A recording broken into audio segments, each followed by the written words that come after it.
All right, take 2,600 and whatever. I stopped counting. For one reason or another, this is just a video that apparently I'm not going to be putting out today. So, we're a week into the NHL schedule, and finally we have all 32 teams having played at least one game of the season. Today is a day that there's no NHL games on at all, so I figured now would be a good time to take a look at what's gone on up to the first week of the season. Some of these things that are going to show up in the video are obviously just early season stats that will look funny in the first few games, and they'll be completely different in a couple weeks here. Um, but still fun things to look at and things that you'll only find at the beginning of the season. So we're going to start off in Vancouver with JT Miller. So Miller's been on the ice for all of Vancouver's goals against, and it's clearly frustrating him. And anybody who's ever watched an interview with JT Miller, they know he's not afraid to say exactly what he thinks in the words he wants to use. So, yeah, that's good for a soundbite or two. He signed a 7-year, $56 million contract extension that's going to kick in 2023, 2024.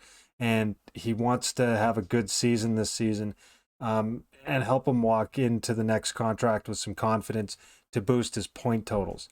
Now, coming off of a 99-point season, I don't expect that he's going to be able to do that again. That seems to be the outlier for his career. But to be good for 80 or 85 points, I don't think would be unreasonable. And at his cap hit, I would think that Vancouver would be happy with that. So hopefully he can turn that around and it's not a disastrous season for him walking into his next contract extension. Moving over to Florida, Matthew Tkachuk had arrived in Florida in the offseason in a trade with the Calgary Flames. To acquire Matthew Tkachuk, there was a couple things that had to go into place. Calgary needed to sign Matthew Tkachuk to an indefinite contract extension and then be traded over. So they wound up giving up Jonathan Huberdeau, Mackenzie Weegar, Cole Schwindt, and a 2025 first round pick. I believe it's conditional for Matthew Tkachuk, and that's a boatload to give up for him. So you would hope that he'll play as advertised, and so far he has. So in his first 2 games with the Florida Panthers, he has 2 goals, 1 assist, and 3 points. So not a bad start. You'll take that. He apparently tried to start his time in Florida with a between the leg shot, that's on brand for Matthew Tkachuk. He'll always add a little bit of flair. He definitely doesn't mind showing off that he is a talented forward. When it comes to your high rivalry battles, such as the Battle of Florida, you got to kind of hope that he's going to stay as calmed down as he has over the last couple of years, because historically speaking, he's prone to getting himself sidelined. So if he doesn't do that and he can keep it so that he's playing 75 or more games in a season, he's definitely going to be a huge addition, and I think Florida Panther fans are going to really enjoy watching him. So just understand that he can get himself into trouble unnecessarily. So don't be surprised if that happens. Speaking of players that left Calgary in the offseason, Johnny Gaudreau, who signed as a free agent with the Columbus Blue Jackets, is apparently having a slow start. So in his first 3 games, he has 1 goal, 1 assist for 2 points. If you pay attention to plus minus, he is a +1. So nothing really out of the ordinary. Gaudreau is definitely a fast and talented player. I don't know if I qualify 1 goal, 1 assist in 3 games a slow start. It just may not be the overwhelming start that everyone was expecting. A very reasonable pace, though. So Gaudreau signed a 7-year, $68.25 million extent or contract with the Columbus Blue Jackets. So he's on the hook at $9.75 million per year. So yeah, you definitely want your high-end production. I don't think he can hit the same career numbers he hit last season with Calgary, but much like JT Miller, you're probably good for about 85, 90 points, I think would be pretty reasonable for him. And Columbus isn't exactly on a stellar start overall. I'll go into that a little bit later, but Johnny Gaudreau, from what I can see, would not be contributing to that. So we'll see how things pan out. But again, I don't see that as a slow start. If it was the same pace, say 15 games from now, yeah, then maybe a little bit more of an argument. Although, but then he would be at 15 goals. So I don't know. I wouldn't read too much into it, though, to be honest. Moving on to Detroit, who's having a surprisingly strong start on the opposite side of the Columbus Blue Jackets. So they're 2-0-0 right now with 8 goals for and 2 goals against. So, that's a pretty good start. Those numbers tell you that at least in your first couple games, there's systems being bought into and they're working. Now, whether that's your system working really well or potentially that you're facing other teams that are having a slower start, you can't read too much into it. But with the seasons that Detroit's had in the last couple years, you'll take a 2-0 start with that kind of production quite readily. I also thought I'd take a little bit closer look at the story with Detroit, and their PDO currently is at 106.5. So for anybody who doesn't know what a PDO is, you take your power play number, take your penalty kill number, and you throw it together. That number comes out over 100. Your special teams are doing pretty good. So at 106.5, they'll take those special teams numbers any day of the week. Another note that I had come across while I was looking at it is that 13 of Detroit's players have points, at least one. So that tells you that it's not all just, 2 or 3 guys that are doing well. Everybody's chipping in, everybody's trying. I don't expect that that's going to be the case all the way through, but if they can keep everybody bought in on reasonable paces and sticking with the system, Detroit very readily could become a dark horse to be the third or fourth, maybe not the third or fourth, but the fourth or fifth in the Atlantic, which they could reasonably have 5 playoff spots in the Atlantic and 3 in the Metro. So we'll see how that pans out. Another contributing factor for Detroit is that Ville Husso and Alex Nedeljkovic both played 1 game each, and they're boasting a combined 1 goal against and a .971 save percentage. So those are pretty good. Obviously, those are going to balance off and they're going to come back to normal.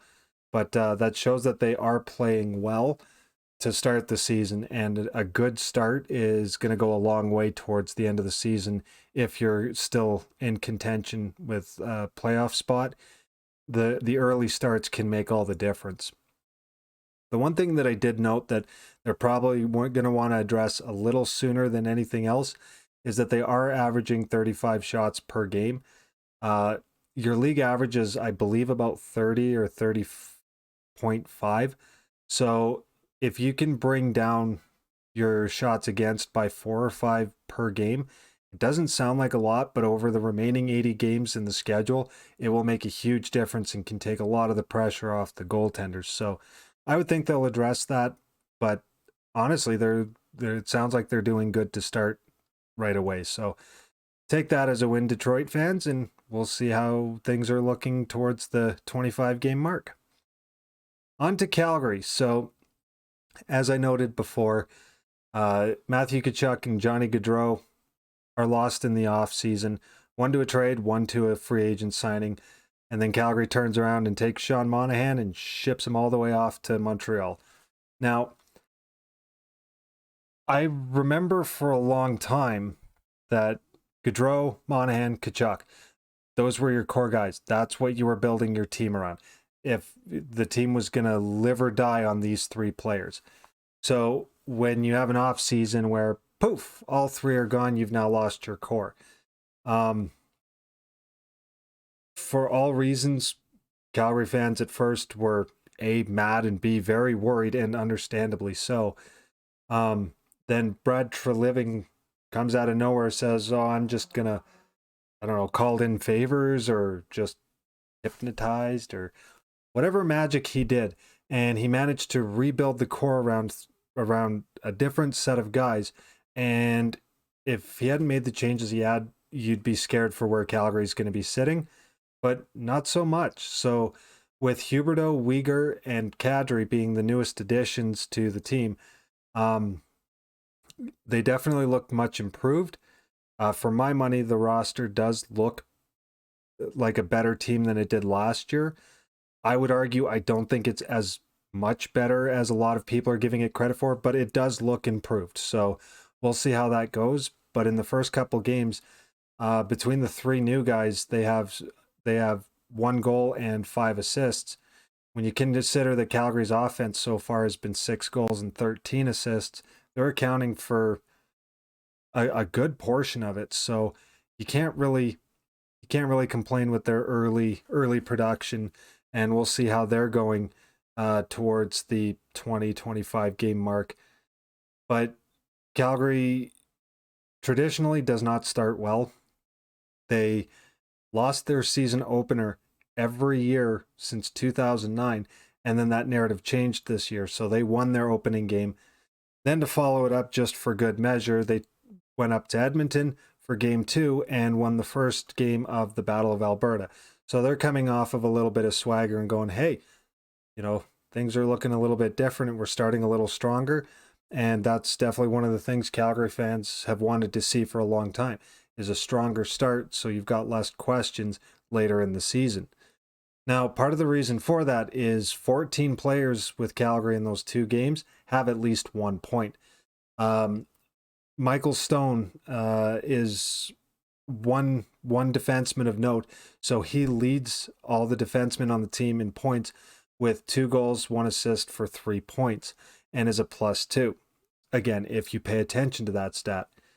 The reason that that's noteworthy is it seems like every year Calgary signs Michael Stone to a 1-year league minimum contract, runs the contract out, and then last second on the next off season, they finally sign him to another league minimum contract. When you're at a league minimum, I don't know if it's a contract spot issue or why they keep doing it, but give the guy a 3-year contract. It's league minimum. It's almost no risk. And clearly he's rewarding them for that. So I would say stick with him. Like he seems to be a good, I wouldn't say cornerstone of that blue line, but definitely a good addition every time he comes back. So with that being said, there is a concern with Calgary, and that seems to be the goaltending early on. So Markstrom and Vladar did very well last year. Markstrom was a Vezina finalist. Igor Shesterkin was taking that award, and it wasn't close. There was no chance anyone else was getting it. But Markstrom did garner a lot of attention from his first half of the season when he played extremely well. Then he was pretty good. He was all right through the last half of the season. And apparently, according to a couple reports, is that the plan might be for Vladar to have 1 start every week, at least, to kind of get him a few more starts and balance out the schedule. So that would give him about 25 or 26 starts. And that'll give Markstrom a little bit more of a break so he's not playing so many games. Now, where those two are showing weakness early on is that on 54 shots, they have 6 goals against, which puts them at a combined .889 save percentage with 3 goals against. Those numbers have to improve because the league is in an era right now where that kind of a problem, you can't outscore that. It's just not going to happen. So hopefully those improve and we see the numbers that they were hoping for from last season. And Calgary would look pretty good to still be a top 1 or 2 in the Pacific Division. It looks like it's going to be a bit tougher of a race this year. Vegas is looking like they're right back into form, barring injuries. Edmonton is a very good team with its own setbacks, but nothing that wouldn't put them in contention for first in the Pacific. So yeah, those are my thoughts on that. And now I wanted to get into stat leaders. So I pulled 3 scoring stats, 3 goaltending stats, and a couple just other little miscellaneous ones. So the first one I'm going to go over is the goal leaders. So that we have 3 players right now tied for first with 4 goals each. Uh, and this is in no particular order. It's just what showed up on the on where I pulled the information from. So we have Nino Niederreiter. That always tongue ties me a little bit. From the Nashville Predators. Steven Stamkos of the Tampa Bay Lightning. And that one's a little bit surprising because Steven Stamkos a few years ago looked like his shot may be starting to go. And he might have to reassess what his role on the Tampa Bay Lightning might be because it didn't look like sniper was going to be a sustainable thing for him. Then over the last couple of years, he just turned around and said, okay, well, I'm still Steven Stamkos, so move out of the way. I'm going to go score a bunch of goals. And everyone's like, all right. And Tampa Bay fans are just like, fantastic, excellent. And of course, no set of point leaders is going to be complete unless Connor McDavid shows up somewhere. So he's tied for first with 4 goals coming out of Edmonton. The assist leaders, we actually only have 2 tied for first with 5 assists each, and that is with Mikko Rantanen of the Colorado Avalanche and Artemi Panarin of the New York Rangers. These are both obviously very high caliber players, both paid very handsomely for what they do, so you would expect they would have to be showing up somewhere in the top 3, top 5 early on for their production. So I would imagine that they'll stay within range of that list pretty readily through most of the year. And for points leaders, we have 2. Yeah, we have two players tied for first with 6 points, and that's Artemi Panarin. Obviously, having 5 assists is not going to hurt him in that category, and Sidney Crosby. And it's interesting with Sidney Crosby because he's in his late 30s now, and not really showing any sign of slowing down. So, that just kind of shows how impressive his work ethic and his smarts are because he still seems to be in contention with top scorers even this late into his career. So that's always an impressive thing to see. So now we're going to move on to goaltenders. Now, there's a bit of an asterisk here because I'm pretty sure that the site I pulled this from, the information excluded shutouts. And so we have a save percentage and goals against leader. It is Jake Ottinger of the Dallas Stars. He's boasting right now a .968 save percentage and a 1 goal against in 2 games. That's not entirely surprising. Those numbers will obviously get much more realistic as the season goes along. But in the playoffs last year against Calgary, between the Dallas Stars and the Calgary Flames, Jake Ottinger was the best player in that series, and it wasn't close. Without Jake Ottinger, Dallas doesn't get 7 games out of that series. I fully maintain that.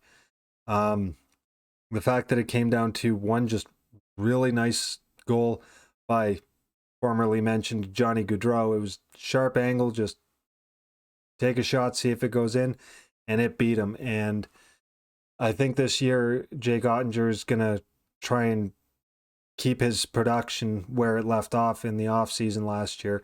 And if he does, he's very readily going to be the starter, and Dallas would be quite happy with that. So not really a surprise, but we'll see if he stays there and whether his elite numbers are maintainable or if he's just really, really good. So we'll see as the season goes along. And shutout leaders. So this is why I'm pretty sure the numbers just automatically excluded shutouts, because we do have 2 goaltenders with shutouts already. That's Ville Husso of the Detroit Red Wings and Logan Thompson of the Vegas Golden Knights. And I'm kind of happy to see Logan Thompson on this list, that he was able to pick up right out of the gate and continue to perform as well as he did at the end of last season. Vegas's last 2 weeks were, it was just like a snowball that turned into an avalanche that just it got worse and worse. And when you finally saw the final goal go in on Logan Thompson that did the Vegas Golden Knights season in, you had to feel for the kid. He was just so defeated, and it wasn't because he wasn't trying or because he wasn't playing well, because he was playing extremely well.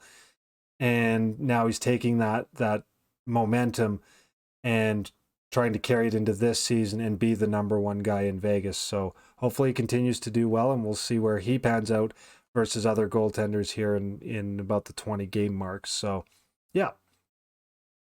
Now we're on to like just kind of little fun things. Like really that's a thing? I'll explain.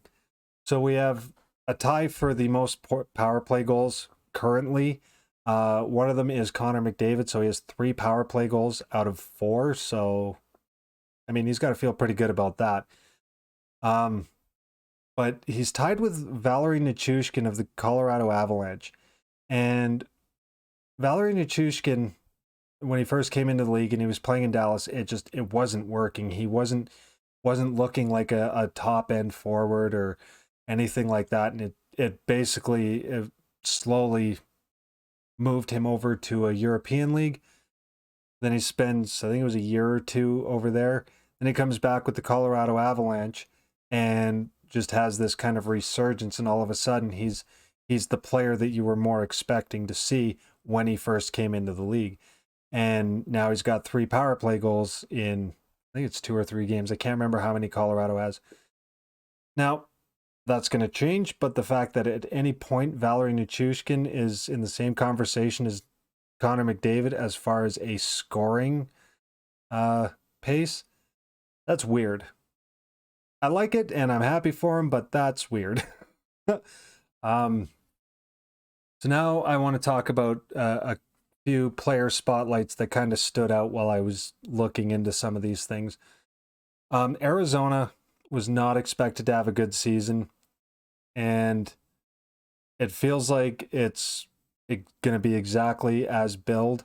But Karel Vejmelka has really gotten the short end of the stick really early on.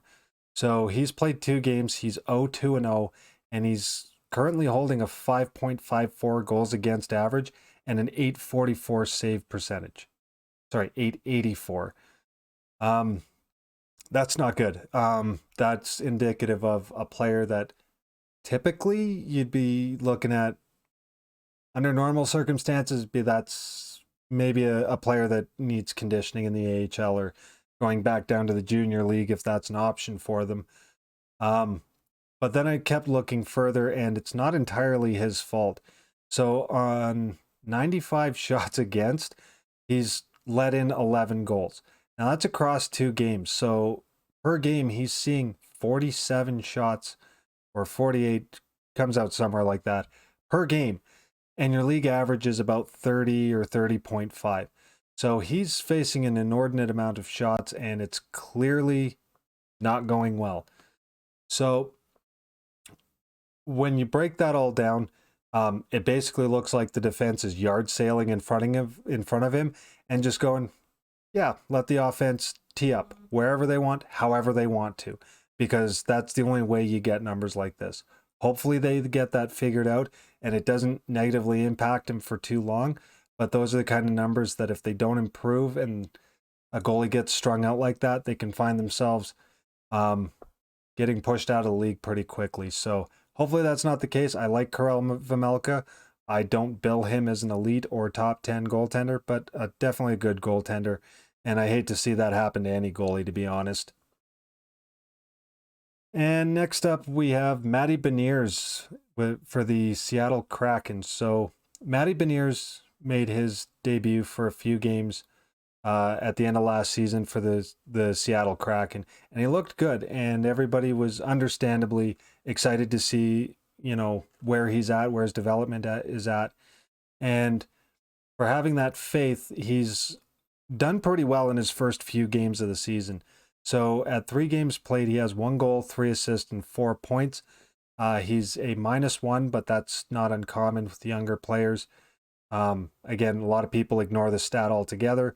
I think it can tell a tale in the right situation, but he's playing well. He looks good, and hopefully he can continue that on and have a good have a good rookie campaign. I believe that he's still eligible as a rookie this year.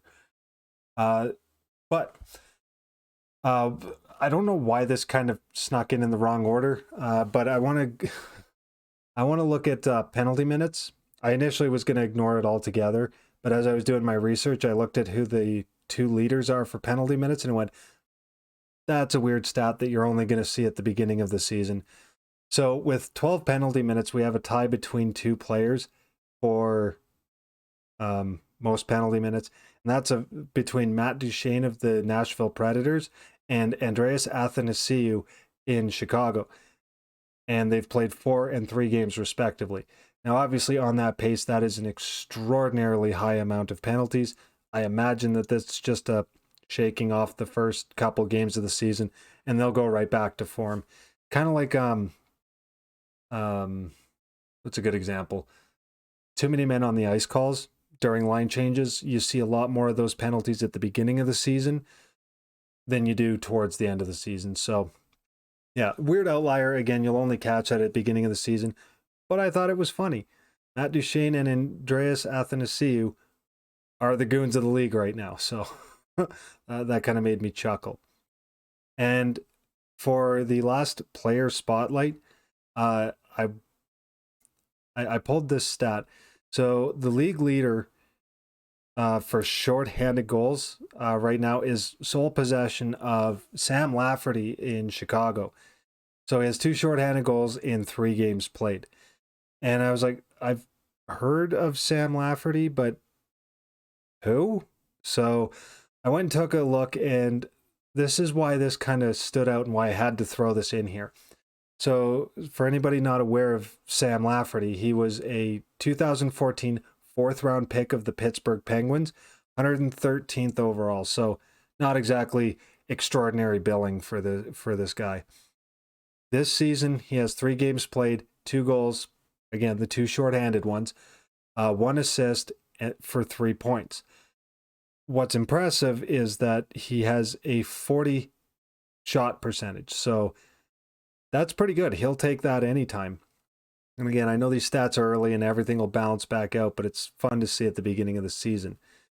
Now, why this was funny to me was I looked at his career stats, and he has 143 games played between Pittsburgh and Chicago for a grand total of 13 goals, 22 assists for 35 points. And 2 of those goals are shorthanded. It's just the fun things that you find at the beginning of the season. So, yeah, a small little spotlight. Hopefully he can get a little confidence off that. Maybe we'll hear a little bit more about Sam Lafferty as the season goes on this year. So we'll see. But to round out the video, I wanted to talk about hot and cold start highlights. 2 of the teams I've already touched on, and 2 of them I haven't. But I felt it was important to, or not important, but worth taking a look at two hot starts, 2 cold starts, and kind of where they're sitting at a quick glance.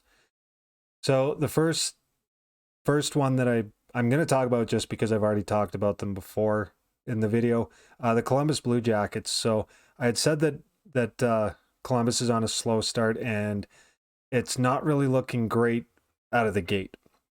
So they're 0-3-0. They have 5 goals for and 14 goals against, which comes out to 1.6 goals for and 4.6 goals against per game. So those numbers, ideally, if you could flip those, you would do that any day of the week. But you need those numbers to improve very quickly. If those numbers drag on 10 or 15 games into the season, it's going to show a massive problem in both the offensive and defensive systems on the team. And because you've gone out and signed Johnny Gaudreau for a $9.7 million cap hit, you've got Line already. And, Elvis Merzlikins, you don't want to be burning another year in his career without any kind of results. These are things that you need to consider on how quickly you're going to make an adjustment, because you don't want your off-season acquisition, your highlight acquisition, to be for naught this year, because you're showing signs of scoring problems when you add a nearly $10 million forward, right? So we'll see how that goes. Maybe it's just a couple game jitter and they'll be back to their billing of in contention for a playoff spot in the Metro. I'm sure they would like to do that. And the other cold start team that was kind of noteworthy was the San Jose Sharks. Now, nobody was billing them for much this year. I didn't see too many people even having them within shot of the playoffs. But this start is ugly even for that billing. So San Jose is 0-4-0. They have 6 goals for and 14 goals against. So their numbers look a little bit better than Columbus's because they've played one more game, but they're really not in any better of a spot. So they have 1.5 goals for per game and 3.5 goals against per game.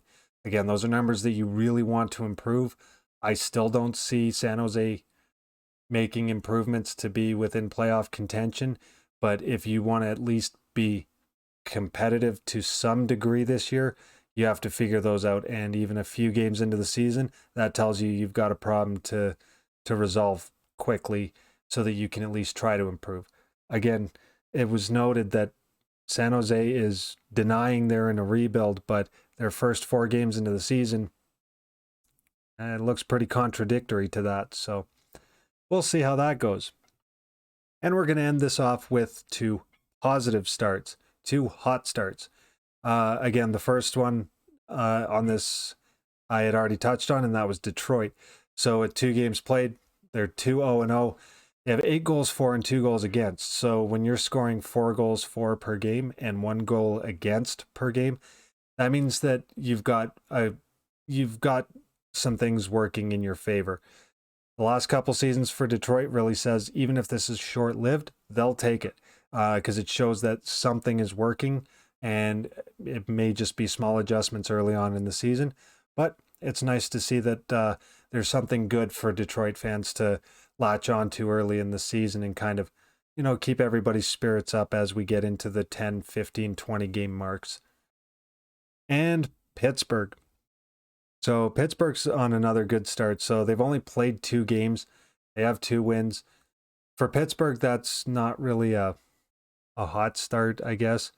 But it's the extra numbers that why I wanted to add them onto this list. So they have 12 goals for and 4 goals against in 2 games played. So that means they're at 6 goals for per game and 2 goals against per game. Pittsburgh's systems are still working. Even with an aged core, their goaltending is looking really good so far. And it still amazes me. Like, you can't count Pittsburgh out. Year over year, their core gets older and older and older, and you'd never know. You'd never know. Again, Crosby comes out and says, I'm going to get 3 points a game for my first 2 games. Like, dude, you're like 300 years old. Okay, he's not that old. But for a forward, he's getting into the older ages of what you would consider for a forward, and it doesn't make a difference. So we'll see how these numbers change again over the short term as more games start to get played and we get a better idea of how the games are actually going to start. But after 1 week, it's been pretty interesting to see what's there. And what was the thing that surprised you the most? I'm always curious for that. Is it one of the things that we've covered in this video? Is there something else that surprised you that you'd like to add in? If you want to, do so in the comments, and I'd like to see what anyone else is seeing. But for me, I would have to say the biggest surprise for me so far was Sam Lafferty with 2 shorthanded goals in 3 games. Obviously, he's not going to hold that scoring pace, but it's always cool when you see these little things that if he did the same thing, 40 games into the season, you really wouldn't think twice about it, but it stands out because it puts him at the top of the leaderboard. So, yeah, again, very cool. We'll come back. I'm hoping next week and do kind of the same thing after all the teams have a full week, and we'll see how some of these things change and adjust and see what other news comes up in the next 7 days. But if you like the video, please drop a like. If you'd like to see more, don't forget to hit subscribe on your way over to the next video. and then you'll see when I post all my videos. I am trying to get NHL 23 stuff up on the channel. I do have a couple videos up, and I am aware that the audio's really weird on them. I don't have my capture card. I'm trying to get that back. Once I do that, then it'll be a lot easier to fix the problem. But yeah, until then, stay happy, stay healthy, stay safe. Thank you, and all the best.